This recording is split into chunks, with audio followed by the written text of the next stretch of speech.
Fowler from Rottingdean. Well, here to discuss this issue is Helen Rice. Helen is Chief Executive of Age UK in West Sussex and Brighton and Hove. Really nice of you to join us. Let's start with whether people are getting enough money in the first place. Somebody like Teresa, should she get her benefits checked?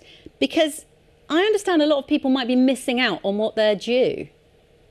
To all age groups, we've often in the past been urged to switch or at least check out whether there is a better deal for our fuel. Now, of course, the lowest deal that's coming our way is going to be an increased deal as of the 1st of October. Does that mean it's not really worth switching now? What would you point to try and push this on? Government. Sorry, Peter, I think you and I were trying to put the same point there to Steve, that this is absolutely political. That's the reason we're talking about it on Politics South East. We're going to move on to our next issue, but very big thank you to Helen and for her offer there of helping Teresa individually. Now, normally when children arrive here alone and looking for asylum, they're cared for by councils who often place them in foster families. But in recent months, a lack of capacity has meant the government has decided to put these children in hotels. Now, we know of 2 hotels being used. One is in Hove, the other is in Hyde, now by Hannah Clare, Councillor Hannah Clare, who's Deputy Leader of Brighton and Hove City Council. Hannah, I'm really interested, first of all, in when you first heard that the government was planning on putting these children in a hotel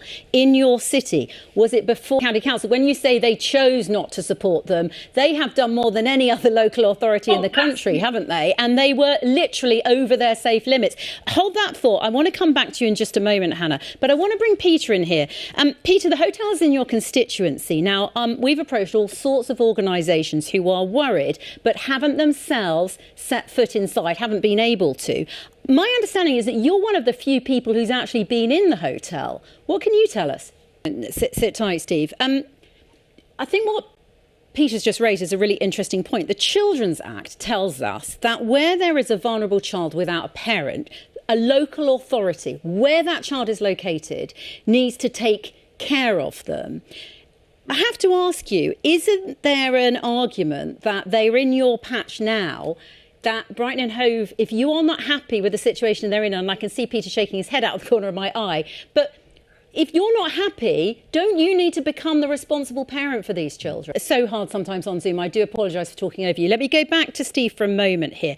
Isn't it time that your government said to local authorities who are not taking any children through the transfer scheme, you have got to do something now, because it is not OK to put children in a hotel when they need to be in a home, whether that is a council property or a foster home? Isn't it time to lobby on behalf of the city where these children are now stuck in a hotel to say to the Home Office, we have got to say to other local authorities, you've got to step up now?